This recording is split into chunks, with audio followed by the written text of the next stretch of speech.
Salut jeunes guerriers, bienvenue dans cette nouvelle vidéo du guerrier ectomorphe. Donc je te fais une petite vidéo là entre Noël et le Nouvel An pour te souhaiter d'excellentes fêtes. J'espère que ton Noël s'est bien passé, que tu as pu te retrouver avec ta famille, tes amis, je sais pas dans quelles circonstances toi tu fêtes Noël. Moi de mon côté, c'est un petit peu différent d'habitude cette année, puisque je suis toujours pas rentré en France, donc normalement je fais Noël avec ma famille, le Nouvel An avec mes potes, et cette année, j'ai fait Noël et bientôt le Nouvel An avec juste ma copine et mes deux chats. Mais bon, on s'adapte, on a réussi à se faire un truc sympa. Donc j'espère que tu as pu te péter le bide parce que c'est super important. Moi, le foie gras, etc., ça m'a pas mal manqué cette année. J'espère aussi que tu as du lourd de prévu là pour le 31 janvier. C'est super important de se mettre une grosse mine en fin d'année pour marquer le changement d'année. Et puis voilà, donc dans cette vidéo, ce que j'avais envie de faire, c'était de te raconter une petite anecdote en fait, une petite histoire de mon quotidien qui m'est arrivé là très récemment, un truc vraiment tout bête, vraiment tout con, mais qui m'a permis de comprendre quelque chose de super important et j'aimerais te le partager dans cette vidéo.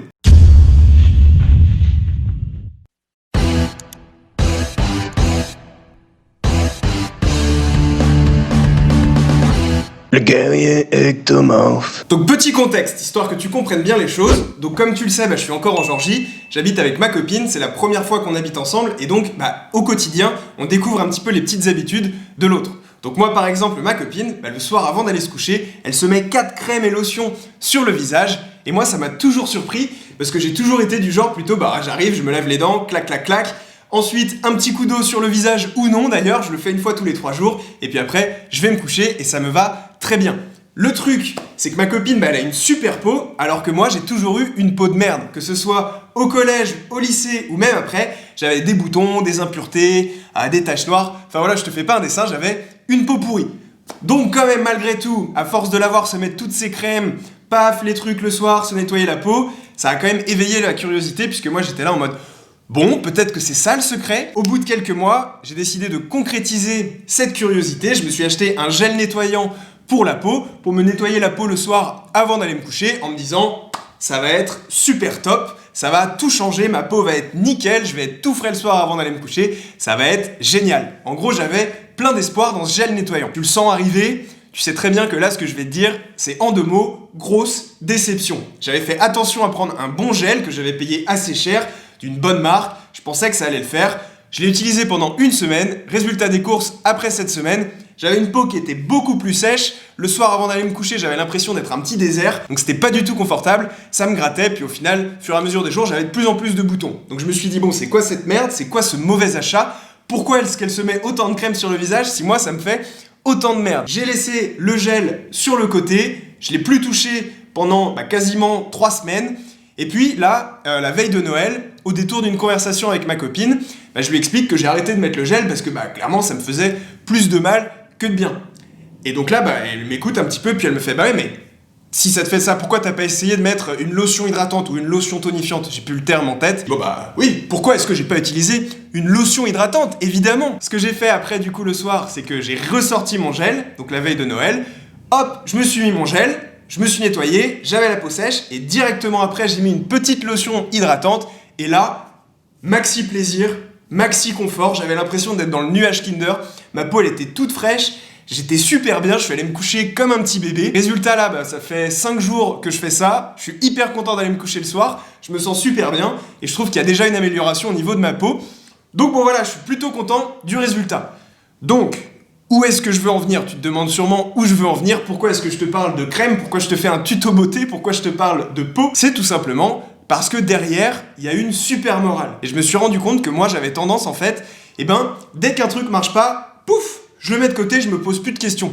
Alors qu'en fait, là, j'étais à 2 doigts de trouver le combo qui aurait fait la différence. J'étais à 2 doigts d'y arriver quand j'ai utilisé ce gel, il fallait juste que je rajoute un petit truc, et ça faisait toute la différence. Et ça fait plusieurs années que je pourrais faire ça, et que j'aurais pu avoir une meilleure peau, mais que je l'ai pas fait. Donc tout ça, ça m'a permis de comprendre que des fois, on fait des choses, on a l'impression que ça marche pas, mais en fait, ça marche, c'est juste qu'on n'est pas allé jusqu'au bout du truc, on n'a pas assez creusé. Donc je pense que c'est dans la nature un petit peu tout le monde, et pour te ramener ça à la prise de masse, en fait, des fois on fait des trucs, on a l'impression que ça fonctionne pas parce qu'on prend pas de poids, parce qu'on prend pas de muscles, parce que voilà, on se transforme pas de la manière qu'on veut, alors qu'en fait, on est à 2 doigts d'y arriver. Et des fois, on met de côté des choses qui fonctionneraient, parce que on les a pas mis avec le bon truc. Pour te donner un exemple tout simple, quand tu fais une prise de masse, tu cherches à prendre du poids, tu cherches à prendre du muscle.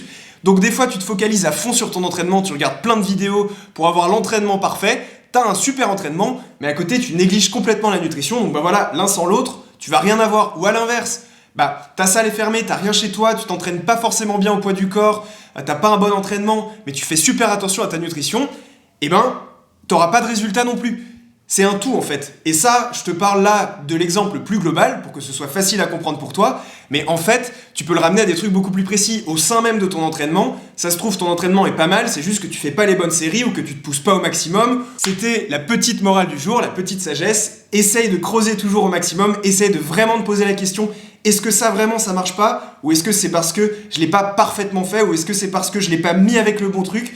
Et je pense que tu vas te rendre compte qu'il y a peut-être des choses que tu as déjà mis de côté qui auraient pu faire la différence. Donc repars de la base, dès que tu te sens un petit peu perdu, tu repars de la base, tu recreuses un petit peu et je suis persuadé que ça va te débloquer des trucs qui vont te permettre d'y arriver, comme moi avec mon gel plus ma lotion pour aider ma peau. L'autre morale derrière tout ça, c'est que je pense qu'en observant son quotidien, en essayant de tirer des conclusions de ce qui nous arrive, on peut comprendre plein de choses. Il y a plein de leçons et de conclusions à tirer de nos propres expériences, de notre propre histoire.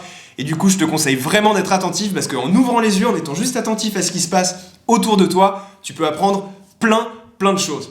Donc voilà, c'était la petite phrase du jour. Encore un joyeux Noël à toi. On va pas avoir l'occasion de se croiser d'ici le 1er janvier, donc je te souhaite aussi un super réveillon.